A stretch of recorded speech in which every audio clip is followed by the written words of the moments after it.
नमस्कार, पायनियर देख रहे हैं आप और मैं हूं आपके साथ कृष्णा। दिल्ली एनसीआर में प्रदूषण का खतरा ठंड के साथ और मंडराने लगा है। इसी को लेकर जो सरकारें हैं वो सतर्क हो गई हैं। प्रदूषण पर कंट्रोल लगाम लगाने के लिए पर्यावरण प्रदूषण अथॉरिटी ने दिल्ली, हरियाणा और उत्तर प्रदेश की सरकारों को निर्देश दिए हैं। बताया है कि जो आवश्यक और आपातकालीन सेवाएं हैं उनको छोड़कर डीजल जनरेटर पर प्रतिबंध लगाया जाए। बता दें कि जो ये नियम लागू किए जा रहे हैं वो कल यानी कि 15 अक्टूबर से लागू किए जाएंगे और ये नियम ग्रैब का ही एक हिस्सा है। इसी को लेकर हमने जब बिजली विभाग के एससी नरेश कुमार कक्कड़ से बात की तो उन्होंने कहा, वैसे तो शहर में बिजली का कोई कट लगता ही नहीं है, लेकिन अगर बाय चांस कोई कट लग भी जाए तो लोग अपने पास इतना बैकअप ज़रूर रखते हैं कि वो अपना गुजारा उसमें चला सके। लेकिन इसी को लेकर जब हमने पॉल्यूशन कंट्रोल विभाग में दिनेश कुमार से बात करने की कोशिश की तो सबसे पहले उन्होंने कैमरे के सामने आने से इनकार कर दिया, लेकिन जब हमारी उन पर फ़ोन से बातचीत की गई तो उन्होंने काफ़ी सारी चीज़ें रखी। तो आप ही सुनिए उन्होंने हमसे क्या बातें की। मैं यही पूछना चाह रही, अगर बैन लगता है तो किस तरीके से बैन लगाया जाएगा लोगों को? ईपीसी ने ऑर्डर कर दिया कि भाई कोई भी 15 अक्टूबर से 15 फरवरी तक का जो ग्रेप पीरियड होता है ना, हाँ जी, कोई भी डीजी सेट नहीं चलेगा ओके एक्सेप्ट एसेंशियल और इमरजेंसी सर्विसेज। जी और एक्सेप्ट जो इमरजेंसी और एसेंशियल सर्विसेज है उसकी भी लिस्ट आ जाएगी आजकल में, जी वो स्पेसिफाई कर देंगे ना। जी अगर और बंदा अपने आप को इमरजेंसी सर्विस दिखा के चलाएगा। जी सर, जैसे कि फरीदाबाद की अभी जैसे किन किन एरियो में ये चीज़ लागू होगी, ये कैसे पता चलेगा? पूरे फरीदाबाद में या हर कंपनी में या फिर जो अभी कुछ लोग हैं जैसे कि सिर्फ जनरेटर पे ही, जैसे घर भी हैं कुछ जो लाइट नहीं है जिस जनरेटर से ही चलते, तो फिर उन लोगों का क्या होगा सर, कैसे होगा वो सारी चीज़ें?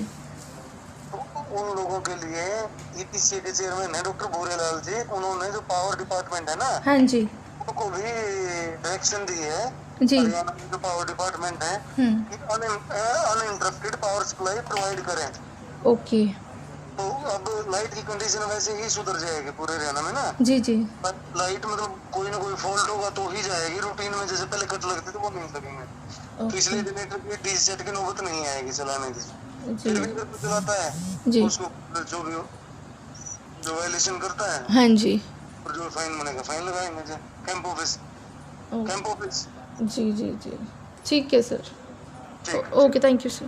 डीजल जनरेटर पर प्रतिबंध लगाने के लिए जब हमने एफआई के प्रधान बीआर भाटिया से बात की तो उन्होंने हमारे समक्ष उद्योगपतियों की काफ़ी सारी परेशानियां हैं वो हमारे सामने रखी। हरियाणा में जनरेटर बैन करने की बात कही जा रही है, क्या लगता है वो आपको किस हद तक ठीक है? देखो, जनरेटर बंद करने की बात ये अलग बात है। ग्रेप जो पोल्यूशन कंट्रोल बोर्ड की तरफ से जो आदेश आया है वो बिल्कुल हम उसको मानने समझते हैं, कोई गलत नहीं है। वातावरण दूषित नहीं होना चाहिए, ये हम लोगों को भी अच्छी हवा में सांस लेने में अच्छा लगता है। लेकिन दूसरी तरफ जो जनरेटर बंद हैं तो इसके भी मैं 2-3 कारण हैं जो मैं आपके सम्मुख रखना भी चाहूँगा। जैसे पोल्यूशन कंट्रोल बोर्ड ने तो आदेश जारी किया कि भाई ये जनरेटर नहीं चलने अलाउ नहीं होंगे, बहुत अच्छा, हम उसको सरमाथे पे लेते हैं। हम पोल्यूशन कंट्रोल बोर्ड को साथ में एक रिक्वेस्ट करते हैं कि वो सरकार को कहें कि सरकार इस पीरियड में पावर को 24 आवर पावर सप्लाई दे, हमें अनइंटरप्टेड पावर सप्लाई, जिसमें ब्रेक डाउन भी नहीं होना चाहिए। लेकिन ब्रेक डाउन एक सिस्टम है कि बीच में हो जाती है, फॉल्ट पड़ जाते हैं, लाइनों में हो जाते हैं, कहीं भी हो जाती है। उस दरमियान हमारी पोल्यूशन कंट्रोल बोर्ड से ये रिक्वेस्ट है कि उस दरमियान हमें जनरेटर चलाने की इजाज़त दी जाए, क्योंकि अगर जनरेटर रुक जाएगा, अगर काम रुकेगा तो वो प्रॉब्लम कई तरह की हो सकती है। तो इसलिए जनरेटर चलाने की इजाज़त हम उतनी देर के लिए चाहते हैं, ज़्यादा देर के लिए नहीं चाहते। फरीदाबाद में बहुत सी कंपनीज हैं, इंडस्ट्रियल एरियाज हैं जो डिपेंड करते हैं इन्हीं पे, जनरेटर पे भी डिपेंड करते हैं। अगर 24 घंटे में से 1 घंटे भी लाइट चली जाए तो कितने लाखों का नुकसान अगर होगा, तो उसकी भरपाई कैसे हो पाएगी? देखो, इसमें तो नुकसान को तो अभी हम इतना कैलकुलेट नहीं कर सकते, लेकिन नुकसान बहुत अधिक है। जैसे मैं आपको एक एग्जांपल दूं, हमारे एक मेंबर हैं फार्मास्यूटिकल इंडस्ट्रीज़ के हैं, वो फार्मास्यूटिकल दवाइयाँ बनाते हैं। तो उनकी मेल भी आई और उन्होंने फ़ोन भी आया उनका मेरे पास। उनकी प्रॉब्लम क्या है कि अगर वो उस दरमियान जनरेटर पे नहीं डालते अपनी मशीनों को पावर जाने के बाद। तो एक तो उनके जो बैच बन रहे होते हैं वो बैच कई बहुत बड़े बड़े बैच होते हैं, इवन करोड़ों रुपए के बैच भी होते हैं बनते हैं। अगर वो जनरेटर पे नहीं चलेंगे तो वो ख़राब हो जाएंगे। ख़राब होना एक बात है, और ख़राब होने के अलावा जो उन्होंने बताया उसमें एक्सीडेंट भी हो सकता है, ब्लास्ट भी हो सकता है।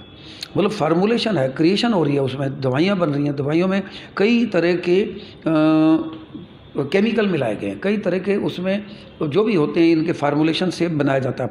वो अगर रुक गया तो रिएक्ट भी कर सकता है, रिएक्शन में एक्सीडेंट भी हो जाते हैं।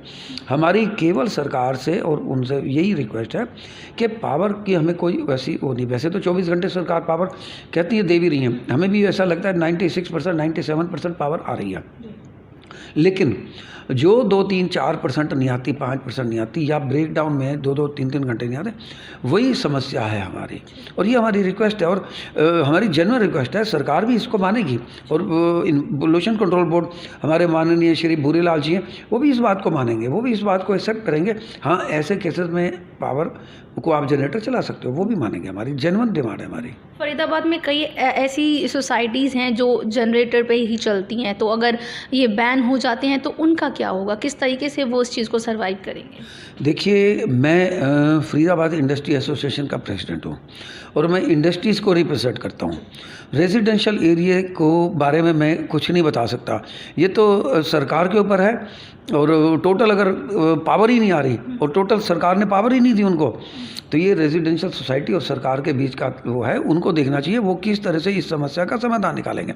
जबकि पिछले साल भी ऐसी समस्या मुझे पता लगी है, जब थी सरकार ने इन्वायरमेंट पोल्यूशन कंट्रोल बोर्ड को चिट्ठी लिखी कि भाई उनके पास पावर हम दे ही नहीं सक रहे उनको, तो वो जनरेटर पे चल रही है, उनको अलाउ किया जाए। तो उन्होंने उसने अलाउ किया था, लेकिन सरकार ने ये भी कहा था हम 1 साल के भीतर कर देंगे। अभी तक जो मैंने कई अखबारों में पढ़ा जो नहीं हुआ, तो ये नहीं हुआ, तो ये सरकार और पोल्यूशन कंट्रोल बोर्ड हम सरकार से बड़ी सिंपल सी रिक्वेस्ट है हमारी, पावर दें। अगर फॉल्ट होता है तो सरकार पोल्यूशन कंट्रोल बोर्ड को कहे कि उस दरमियान जनरेटर चलाने की कोई पाबंदी नहीं होनी चाहिए। मेरे ये जेन्युइन है हमारी डिमांड, हम कोई गलत डिमांड नहीं कर रहे। ऐसे कौन से बिजनेस है जो अगर बिजली कटौती होती है तो सबसे ज़्यादा उन पर प्रभाव पड़ेगा? देखिए, ऐसे अक्सर बिजनेस वही हैं जो जिनका लाइन में प्रोसेस चल रहा होता है। जैसे लेदर इंडस्ट्रीज़ के लोग हैं हमारे पास, हमारे मेंबर है एक जो रेक्सीन बनाते हैं, वो भी केमिकल्स ही होते हैं, उनके भी उसमें रेगुलर प्रोसेस में चलती हैं। तो वो अगर ऐसा नहीं करते तो उनमें वो इस दरमियान उनके प्रोसेस ठंडा हो जाता है, मशीनें ठंडी हो जाती हैं। मशीनों को गर्म करने के लिए हीट दी जाती है, वो हीट चली जाएगी, ठंडी हो जाएगी। एक तो वो मशीनें ऑलरेडी वो मटेरियल उसमें जम जाएगा, वो मशीनें तक उनकी बेकार जा सकती हैं। तो उनको इस दरमियान जनरेटर पे लाना बहुत ही आवश्यक होता है। इसी तरह कई इंडस्ट्रीज़ है, मतलब मैं एक एक प्रोडक्ट का क्या बताऊं, ऐसे बहुत इंडस्ट्री है जिनको बहुत अधिक आर्थिक नुकसान उठाना पड़ सकता है, मशीनों में नुकसान उठाना पड़ सकता है, और जैसा मैंने अभी पहले बताया एक्सीडेंट्स भी इसमें प्रभावित हो सकते हैं, एक्सीडेंट भी हो सकते हैं कोई। सर, अभी कोरोना के टाइम में जैसे कि सारी इंडस्ट्रीज़ कंपनीज थी वो बंद थी, लेकिन जो पॉल्यूशन था वो उसी रफ्तार पे था। तो अब ऐसे में क्या माना जा रहा है कि सारी जो बातें इंडस्ट्रीज़ पे ही आ रही हैं, क्या कहना है? ये तो आपका प्रश्न अपने आप ही इस समस्या का समाधान है। हम ही कहते हैं कि इंडस्ट्री से पोल्यूशन इतना नहीं निकलता। जनरेटर तो तब चलते हैं जब पावर नहीं होती। सड़कों पे ट्रैफिक लगातार चलता है, सड़कों पे धूल खूब होती है। आप किसी भी एरिया में देख लो, इंडस्ट्रियल एरिया को बोला जाएगा कि इंडस्ट्रियल एरिया में जनरेटर से पोल्यूशन हो रहा है। नहीं, मैं कह रहा हूँ इंडस्ट्रियल एरिया में धूल से पोल्यूशन हो रहा है। ट्रक चलते हैं, कारें चलती हैं, सड़कें बनी नहीं है, मिट्टी की सड़कें बनी हुई हैं अक्सर कुछ एरिया में। उसके ऊपर अगर ट्रक चलेगा तो धूल ही उड़ेगी। वो धूल को पोल्यूशन, इंडस्ट्रियल पोल्यूशन गिना जाता है, वो नहीं है। जबकि यही इसीलिए हम कह रहे हैं पराली से पोल्यूशन होता है, पराली जलने से होता है, धूल से होता है, कंस्ट्रक्शन एक्टिविटी से होता है। इंडस्ट्री से पोल्यूशन की बात ही प्रमा फैसा गलता है। ये बहुत नॉमिनल चलते हैं जनरेटर कोई परमानेंट नहीं चलते। बहुत महंगी बिजली पड़ती है, 3 गुना 2.5 गुना 3 गुना महंगी पड़ती है। कौन चाहेगा कि वो 3 गुना महंगी बिजली पे प्रोडक्शन करना चाहे? हमारी कम्पिटिटिवनेस नहीं होती, हम प्रोडक्ट को अपने बाज़ार उसमें बेच नहीं सकते। हमारी सरकार से यह आग्रह है कि सरकार ही इसका समाधान निकाल सकती है। यही हमारी रिक्वेस्ट पोल्यूशन कंट्रोल बोर्ड से, एनजीटी से, कि वही इस समस्या का समाधान निकाल सके। इंडस्ट्रीज़ को प्रायोरिटी पे ना लें, इंडस्ट्री लास्ट प्रायोरिटी आती है। और इंडस्ट्री भी डिमांड क्या कर रही है, ओनली हमारी डिमांड ये है कि जब पावर नहीं हो तब जनरेटर चलाना। फरीदाबाद की अन्य खबरों को जानने के लिए जुड़े रहिए पायनियर हरियाणा के साथ।